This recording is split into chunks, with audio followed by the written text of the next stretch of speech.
Communiqué. Le gouvernement de la République du Niger Press release. porte à la The government of the Republic of Niger informs national and international opinion that 12, 13 et 14 mars 2024. on March 12, 13, and 14, 2024, its representatives, under the authority of His Excellency, Mr. Ali Mohammed Lamine Zen, Prime Minister, had a series of working meetings with an American delegation composed of the Deputy Undersecretary of State for African Affairs, Head of Mission Ms. Malafi, Dr. Celeste Wallander, Undersecretary of Defense for Security Affairs International, General Michael Langley, Commander-in-Chief of AFRICOM, and Ms. Kathleen Fitzburn, Ambassador of the United States of America to Niger. In form, the arrival of the American delegation did not respect diplomatic practices. Indeed, it was unilaterally, by note verbal, that the American government informed the Nigerian government of the date of arrival and the composition of its delegation, as well as the Nigerian authorities met, without any details as to the purpose of his visit. It is therefore out of courtesy and following our age-old traditions of welcome and hospitality that the government received the American delegation. In substance, the exchanges between the two delegations focused mainly on the military transition underway in Niger, cooperation between the two countries, in particular military cooperation and the fight against terrorism. The political orientations and perspectives of Niger in their aspect relating to the choice of partners on the diplomatic, military, and strategic levels, it being understood that, in the American approach, all these three questions are deeply linked. Regarding the current transition and the return as soon as possible to a constitutional and democratic order, the government of Niger has reaffirmed its firm desire to organize, as soon as possible, the return to normal constitutional life. This is a solemn commitment, with full responsibility, from the President of the National Council for the Safeguarding of the Fatherland, Head of State, as expressed in his address to the nation on August 19, 2023, on the choice of diplomatic, strategic, and military partners. The government of Niger regrets the desire of the American delegation to deny the Nigerian people their sovereignty, the right to choose their partners, and the types of partnerships capable of helping them to truly fight against terrorism, even though the United States of America has unilaterally decided to suspend all cooperation between our two countries.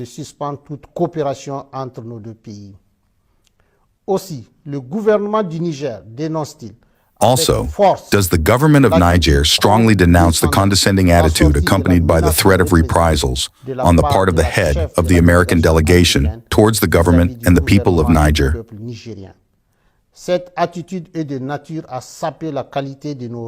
This attitude is likely to undermine the quality of our centuries-old relations and undermine the trust between our two governments already damaged by the events of October 19, 2023.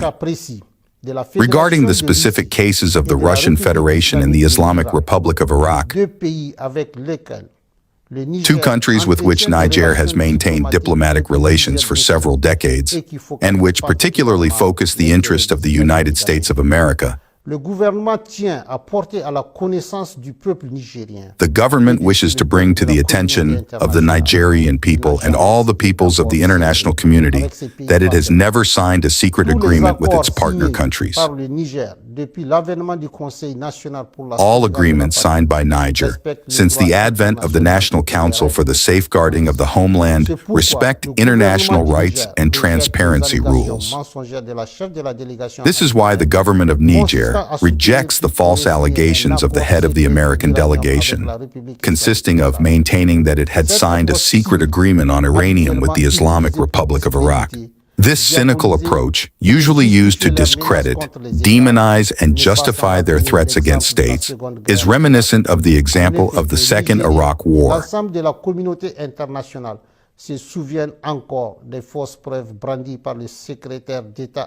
Indeed, Nigerians and the entire international community still remember the false evidence brandished by the American Secretary of State before the Security Council, to justify American aggression against Iraq, and that, in this affair, the government of President Tanja had been falsely accused of having supplied uranium to the authorities in Baghdad, even though it is public knowledge that the exploitation of Nigerian uranium is totally controlled by France. As for the Risi Federation, it is a partner with which Niger deals on a state-to-state basis, in accordance with the military cooperation agreement signed with the previous government to acquire the military equipment necessary for its fight against terrorism, which has made thousands of innocent Nigerian victims under the indifferent eye of a large part of the international community. Finally, Niger reaffirms its solemn commitment to cooperate in transparency and respect for its sovereignty with all countries and people loving peace and justice, in accordance with the rules of international rights. On cooperation between the two countries, in particular military cooperation and the fight against terrorism, it should be remembered that the American presence on the territory of the Republic of Niger is illegal and violates all the constitutional and democratic rules, which would require that the sovereign people, particularly through their elected representatives, be consulted for the installation of a foreign army on the national territory. Thus, it was by simple verbal note, number 174 of the CG 2012, that the American side unilaterally imposed on Niger an agreement relating to the status of United States military personnel and civilian employees of the American Department of Defense on the territory of the Republic of Niger. D'abord, il contraint le Niger à payer des factures liées aux taxes des avions militaires. This agreement is not only profoundly unfair in its substance, but also does not meet the aspirations and interests of the Nigerian people for the following objective reasons.